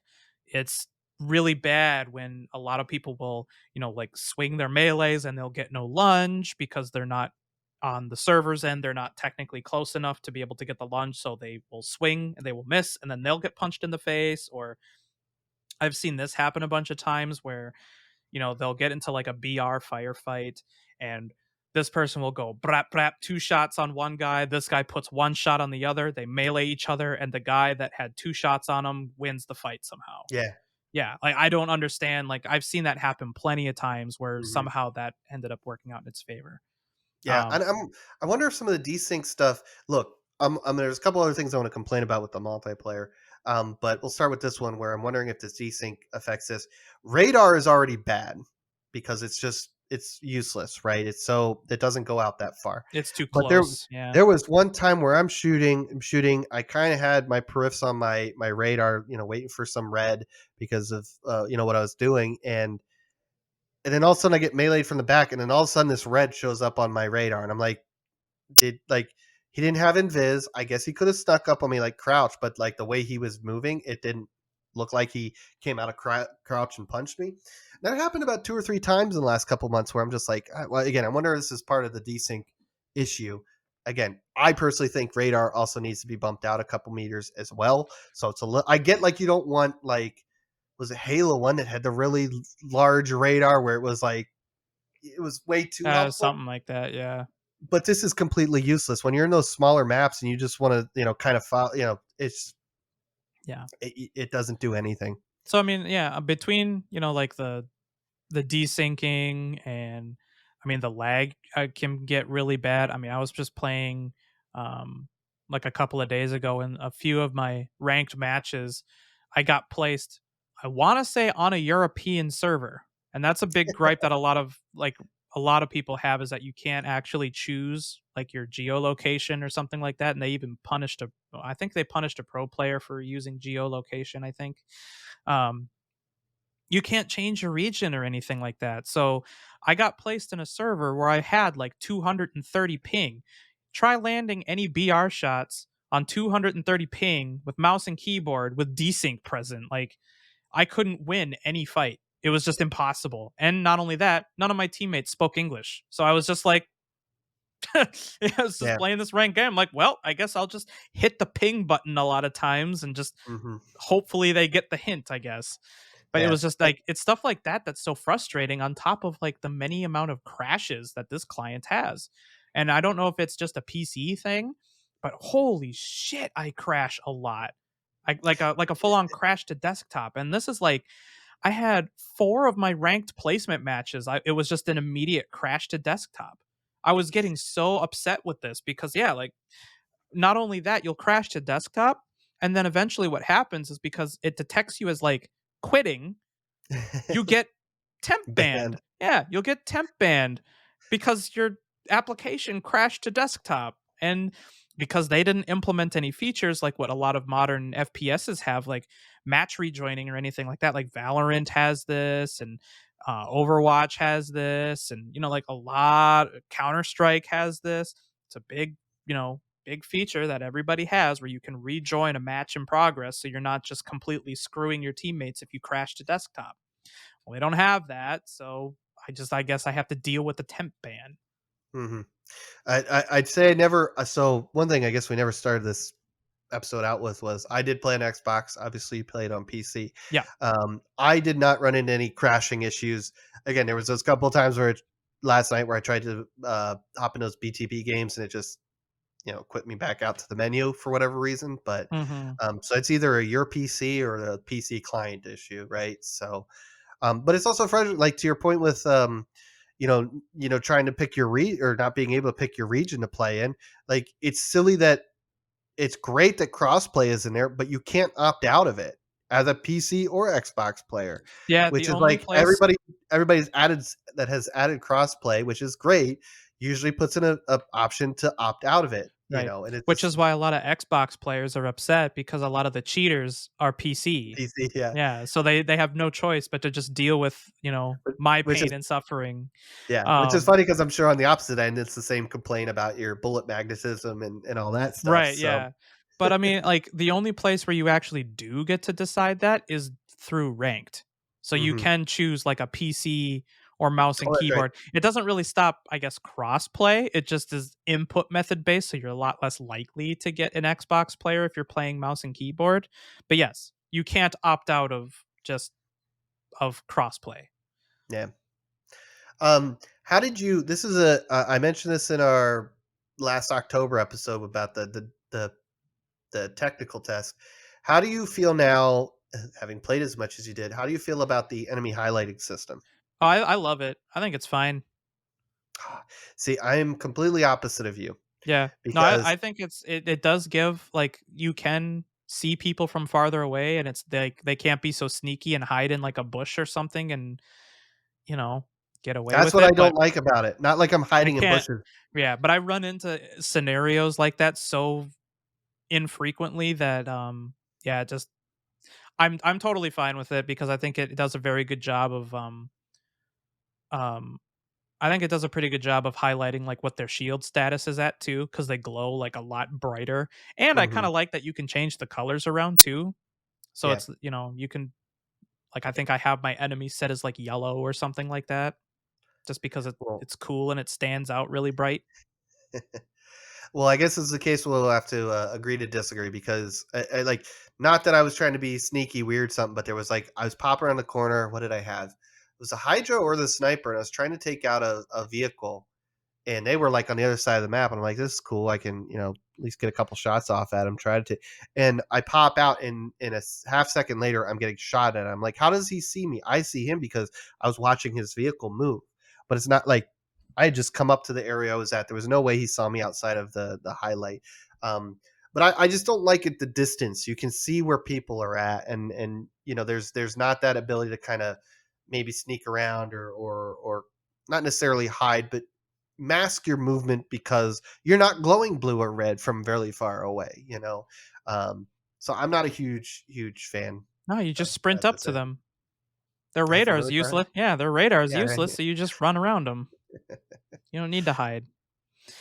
Um, I think the last thing that I kinda wanna note on as far as, like, the state of the client is that I'm really also disappointed that the custom games are very broken as well, and that's another big complaint that I know that the community has, is that it's really hard to actually get a custom game to work, especially with, like, Hmm. more than 2, 3 people. They just it just crashes. That's all that happens, and then you Yeah. can't, like, start the game half the time, and the lobby system really blows too. Like, the UI this UI for Halo Infinite is not very intuitive or fun to use because I remember, I was just trying to figure out how to get into, like, my theater settings so that I could Yeah. get, like, my clips and stuff like that, but, like, to get to that is such a chore where you have to, like you press escape, and I think you have to go to, like, match history, and then from there you go and find your theater clips. I think it's like, yeah, like escape, like this escape menu. It's not from the main menu, it's from the escape menu.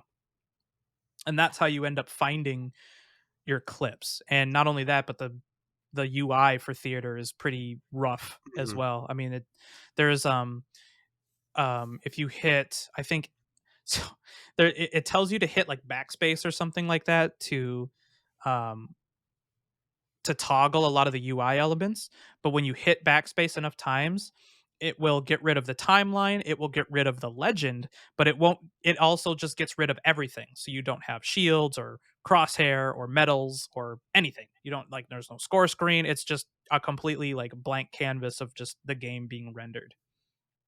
Um they don't explain it, but I saw a YouTube video online about it that if you press N, you can actually toggle the legend so that the legend goes away and that you can keep the rest of the UI so you can get the medals and the scoreboard and all that so it looks like it's actual gameplay, except the servers don't keep track of the gameplay super well. You've probably seen a bunch of my clips where like my gun is like stuttering as I'm moving around and things like that where it's trying to render the clips. Yeah, it's pretty rough. Like the theater mode is rough. Mhm. And custom No, games don't work. Custom games not working makes me absolutely sad because I would love to get some in-house games going and it just doesn't work. I'm surprised you didn't mess it or talk about, to me, one of the bigger problems as far as the playlists and multiplayer. It's the fact that lack of. The lack of playlists. It's Yeah. gotten a little better, Yeah. but so the demo was just what, like, it was big team battle And quick and play. free for all or quick play, Yep. and which was fine, right? It just rotated through different game modes. You're like, this is a demo. This makes sense. We're gonna have all the playlists we're used to come launch, and they squashed that pretty early before launch, which is frustrating. That was one of the things, like, that's actually, I was getting good luck to get in those BTB games last night, but the reason I actually stopped was because I didn't want to play zones or whatever it's called. I didn't want to do the power seed thing. I was like, give me either, like, I'd be fine with capture the flag because at least that's fun. And or just, BTB Slayer, right? Let's just, Right. you know, and I couldn't pick that. So I was like, well, I'm not just going to sit here and be a quitter or, whatever, suffer through these games I don't want to play. And it's just really frustrating that there's no just BTB Slayer or BTB Capture the Flag that I can pick. And it's frustrating that there's no SWAT. I really like SWAT, and there's no SWAT. Yeah, there wasn't any SWAT at launch. I mean, at launch, what we got was um quick play, ranked, big team battle. I think that was it. I think that was it until the first event happened, but I think that happened in between the launch. So that was the Tenrai event, which gave us Fiesta. And then people were griping at the very beginning of the game that, yeah, there's barely any playlists to this game. Like, this is so weird, is that like you have basically ranked, unranked, big team. But caveat to that, big team battle was broken at launch. So the beta, I guess, technically had a better multiplayer client than the game did at launch, which is sad. But Yeah. And all these like little issues, like this is where you were talking earlier, where like, oh, this will get better, and at some point this will be really good. But that's the frustrating thing about it for me is it's because not right now. it's not right now, and I'm gonna move on. Yep. You know, um, but again, this is again that whole broken record thing. Like I played twice in the last 2 weeks with my cousin, and there was 3 or 4 of us on at a time, just playing, free for all, and it's a blast. It's Halo. It's like you're 4 of you just running around murdering people. It's a good time, Mhm. right? It's a lot of fun. Even though again I have my complaints about like there's the desync issues. Again, we still had fun. My issue where I think again this is probably the desync, but we're like, oh, I'm not doing damage or I'm taking whatever. Like my little explanation there was like whatever. And honestly, too, I'm not even a fan of a lot of the weapons anymore. A lot of the new ones they added in, and it's just like, but it's still fun, especially hopping in there with Mhm. friends, and that's the great thing. I mean, again, it feels like Halo. Yep. And Yeah. it's just it's just there's just so many other issues though that make you go like It just makes you wanna bang your head on the desk because you're like, if "I love this game, but I hate this game." Like, I it love playing it, but I hate everything around it. if this was just space shooter guy 7 running around, nobody'd be playing this game, but it's Halo, so people are playing it right now. This goes for campaign and multiplayer. Mhm. Nobody would stand for this if this was not a Halo game. I mean, Mhm. there's definitely plenty of the community there's that are complaining and are not happy with it. But again, if this was not riding on the previous successes of the last 20 years of Halo, um, we wouldn't nobody be playing this. Nobody we wouldn't be talking about this. And everybody be like, oh, it was kind of fun, but it was so broken. Weapons are kind of lame, and yeah, I don't know. Maybe that'll be cool. I'll wait Yeah. for Halo Infinite 2, Halo Yeah. Infinite more. And Um, I mean, coupled with the fact that we aren't getting Forge for, like, 6 plus months, we aren't getting co-op for 6 plus months. I mean, that was the sad thing too, is, like, I remember I was riding around in a, during the campaign, kind of circling back a little bit. During the mhm. campaign, I remember I was riding around in a Razorback, and I'm like, "Man, wouldn't that have been fun if it were me and 3 other homies, like, equipped with, like, a sniper rifle and a rocket Mhm. launcher and all that, and we were rolling around just killing shit inside the like, on the Halo ring." Like, that would have been so fun, So but that first, nope. what like that's what I was thinking. Is like, what if like that first week that Halo campaign was out, everybody's like, look what you can do with 4 Marines. You can give them like these super powerful weapons. Mhm. You can give Hopping him in. the I was like, sniper rifles and the what if that was just four you and 3 other assholes hopped in the back of a Razorback with rockets. Now obviously it'd be a little more chaotic because you're probably going to blow yourselves up, not the yeah. enemy, but like yeah, again, that was that whole side of the campaign And where I was like, again, this this is fun, but this would be more fun if I had 3 other people with me running around causing chaos. this is why I say that this is going to be a great game, like, probably one of the best, maybe not campaign-wise, but multiplayer-wise will be one of the best multiplayer Halos ever, Hmm. once that they have the time to, like, fix a bunch of this crap and add in some more crap, Yeah. especially Forge, because I think, like, I mean, we just touched on it. Think of how cool it would be to, or think how cool it would, a cool of a game mode to take. You remember like Rocket Race? Like Yeah. like riding around on the mongoose with the rocket? Yeah, imagine doing that with Razorbacks and 4 people. You have you have multi-team and you have squads of 4 people just laying rockets at each other, and it's like playing Battleship or something like that. You try to just flip each other over. That would be cool as hell. Or playing like a don't touch the ground game type where you're trying to, like, you reduce the cooldown on the grapple shot and you're swinging from obstacle to obstacle, and if you fall you die and it's permadeath or something like that. You know what I mean? Yeah. Like No, to your point, I think once this game comes out of early access, it's going to be really good. Um, yeah.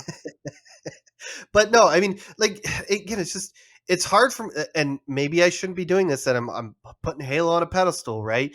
Is like, it's just, there's so much of this game that's fun.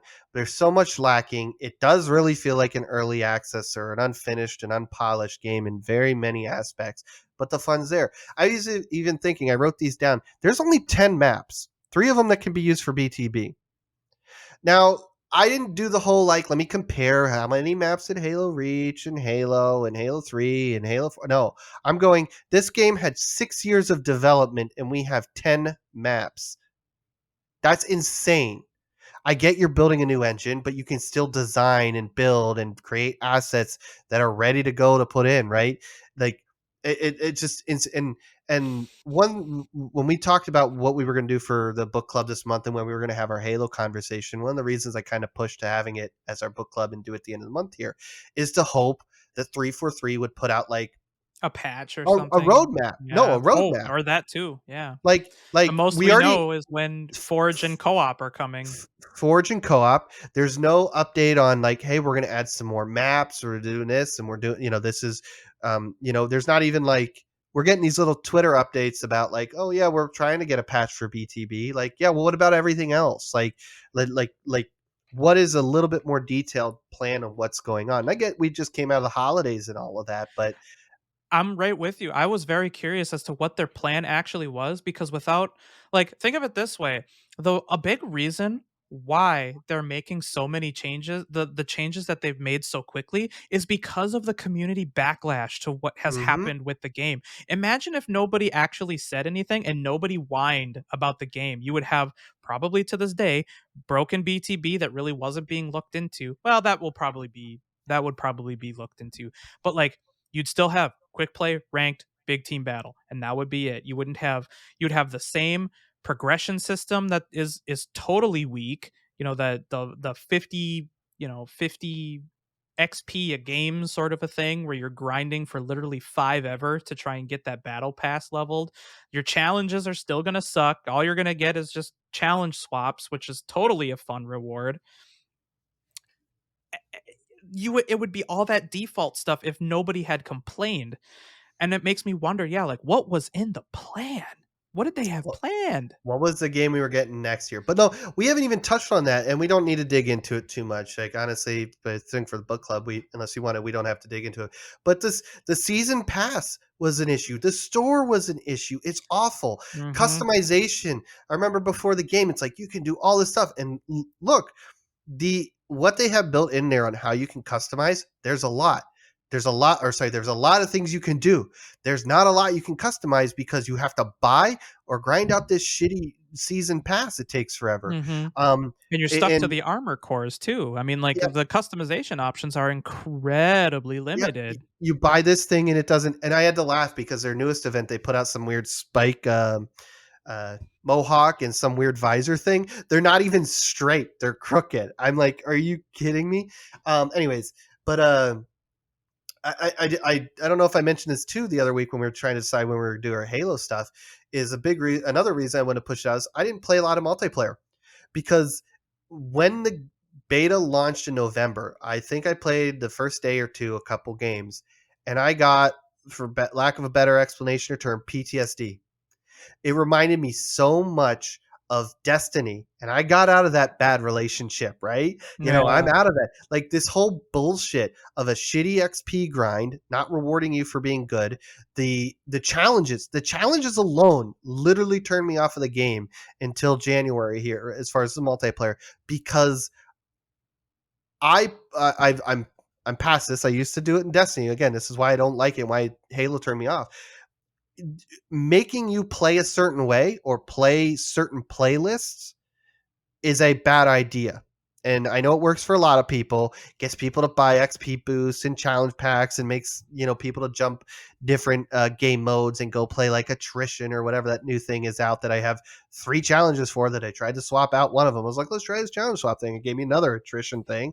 I'm like, well, fuck this. Mhm. Again, I don't mind like anymore. My mindset is I just casual if I progress them, fine. But I'm not. I don't look at them and go, well, I guess I'm gonna try to get sidekick kills this time, or I'm gonna try to sneak up on somebody and punch them. No, it makes for bad. Um, it makes it makes people go in and not play the game to have fun or play whatever the objective is. They Yeah. play to progress their stuff, and it's a bad design. I hated it in Destiny, even though I suffered through 7 or 8 years of that.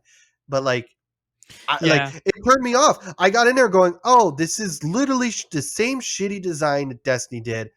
Nope, and I didn't touch it for almost 5, 6 weeks, whatever it was.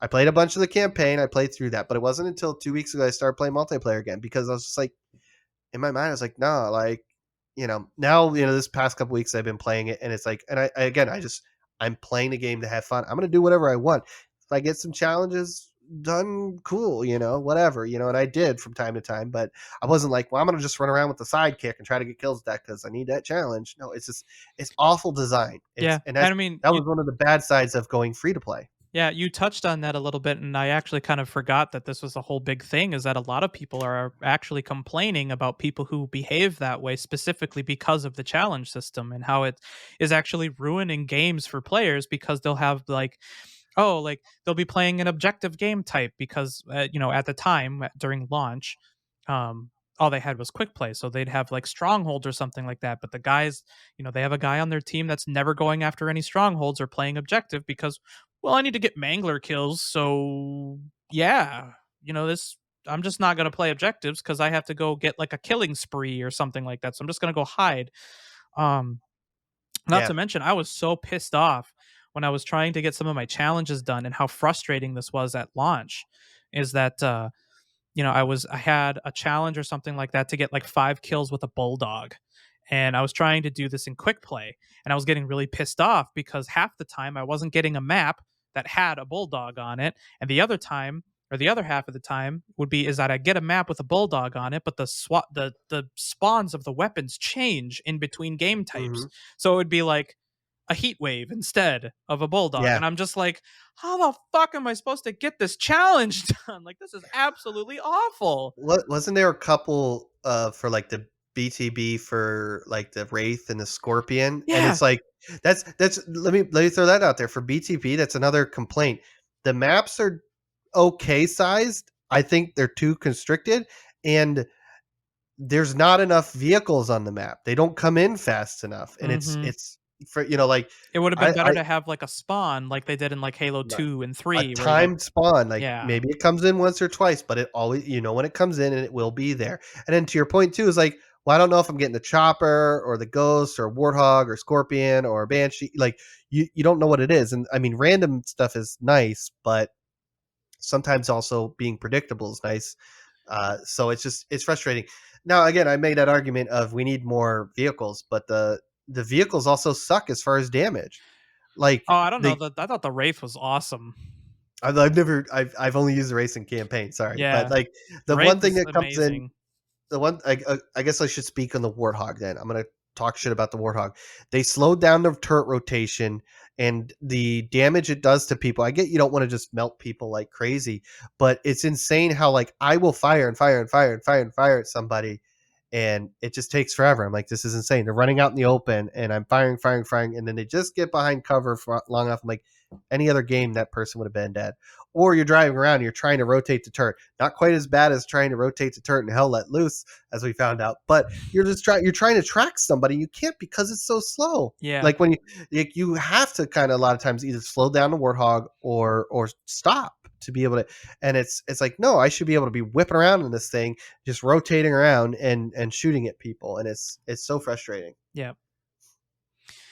Well, I think we've definitely aired our grievances with Yeah, this game. I thought we did pretty good with the campaign, did saying good and bad, but this multiplayer, I think we got pretty salty we about. got So pretty salty about it. Yeah. I mean, like I said, to be fair, I actually kind of like the sandbox. I like some of the new weapons. Like, I love the mangler. I think it's Mhm. amazing. I like the skewer, even though I think it's kind of hard to use. Um, the dynamo grenades are I like probably one those. of the best things that they've added to the Halo sandbox like ever. I love those things. Um, and I think the heat wave is also really good. I really, really like the heat wave. Oh, really? I was hit or miss on that. Yeah, Yeah, I I think I really need to get the good more with a that I vertical yeah, the horizontal. more that I played with it, the more I actually like it, and I think the Yeah. Bulldog is okay. It's not a replacement for, like, the classic Halo shotgun, but it's, like, it's okay. It's like yeah, it is what it is. Yeah. Um, so yeah, some of the weapons I think are definitely noteworthy. Like I said, a lot of the competitive maps I really like. Like I love playing Oddball on God, I can never remember the name of the map, but the map that has like the big power generator on it. Is that recharge? Recharge, yeah. I love playing Oddball on that map. I think it's so much fun. Same with Strongholds. I like playing Capture the Flag on Bazaar. I think that was amazing. Like that's always one of my favorite game types and maps. So I mean, there's things like the game itself. I love Mhm. to play. I just hate literally everything else other than the gameplay. Yeah. Yeah.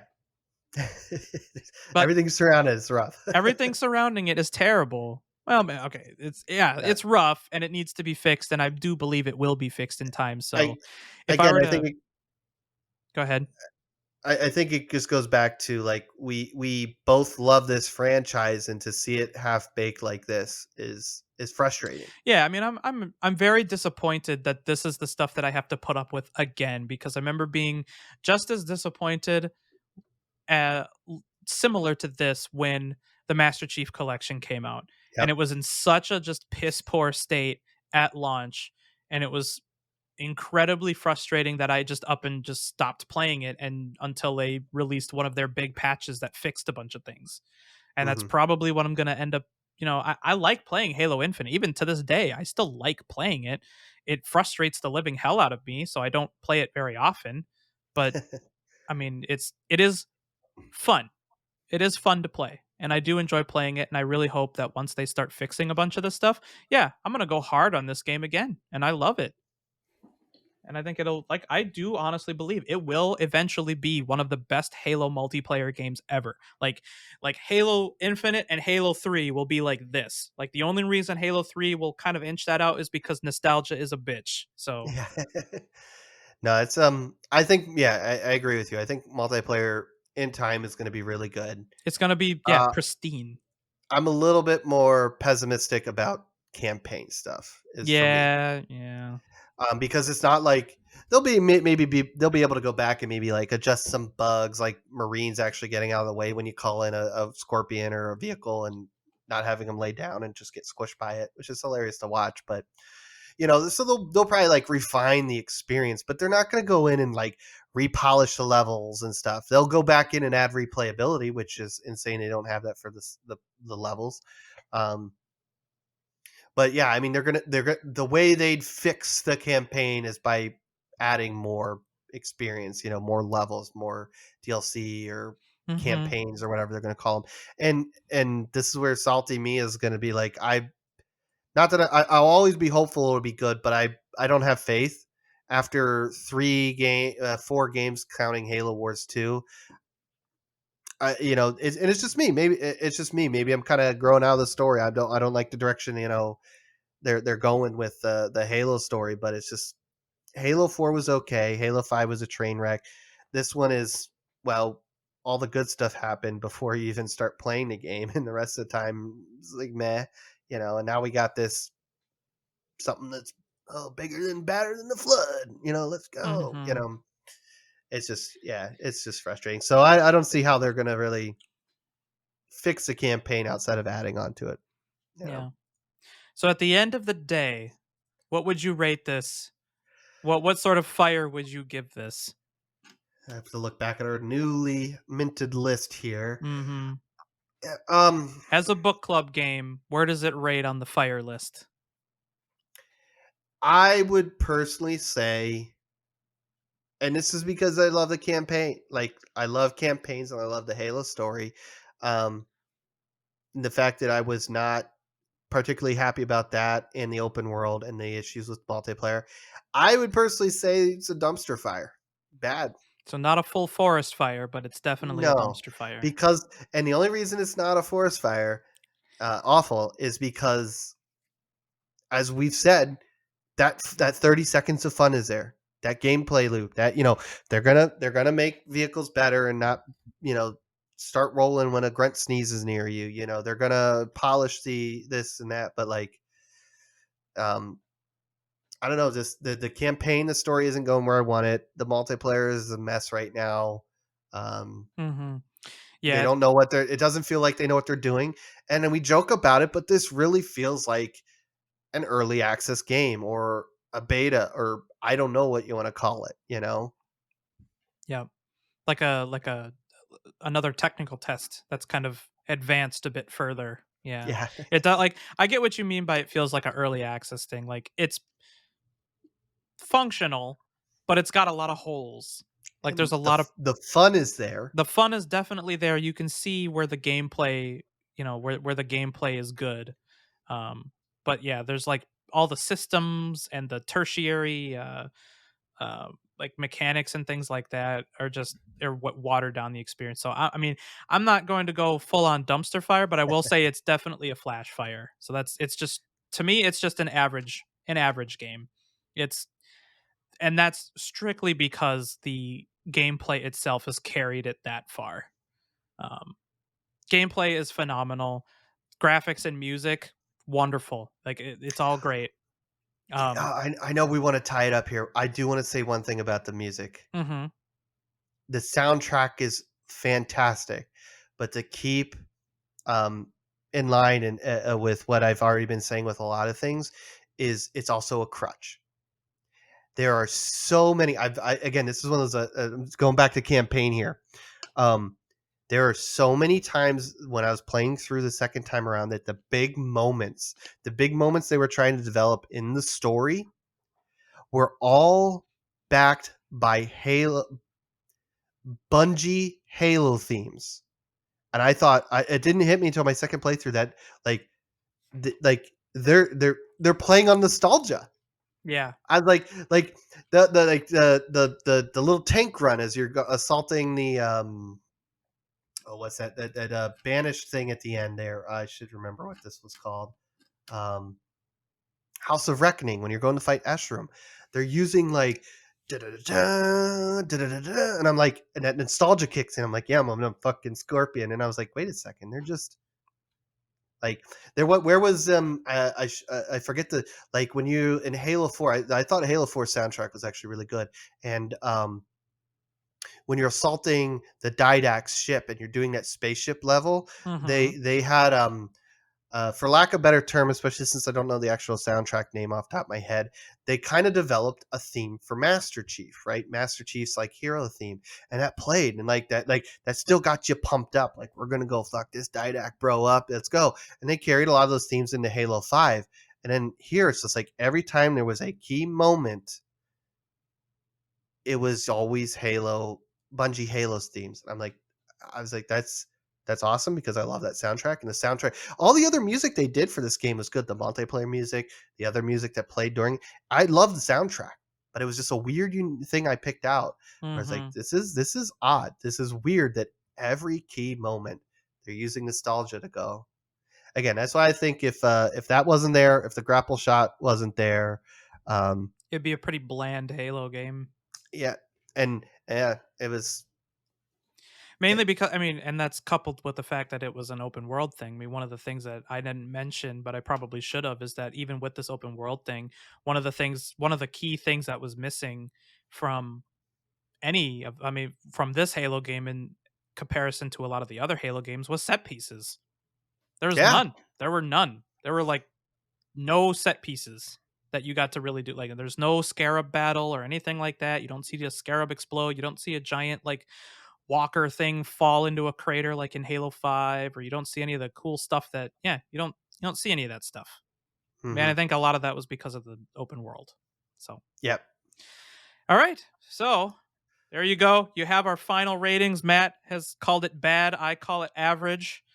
Um, Tell us what you I think about the new rating system, the flash fire and the dumpster fire. Here's how we're kind of rating it right now. It's at the bottom of the tier. It's forest fire. So that's like the worst it could possibly be. Dumpster fire means it's bad. Flash fire means it's whatever. A bonfire is good, and of course, the campfire is great. That's just how it is. That's how it Yep. has to be. That's how we do it here.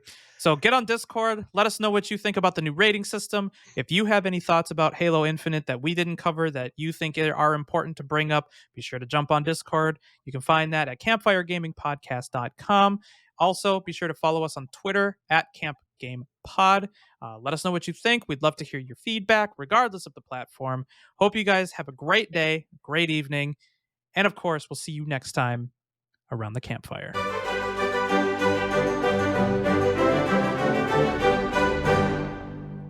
Cortana, can you hear me in there? Hey, bitch!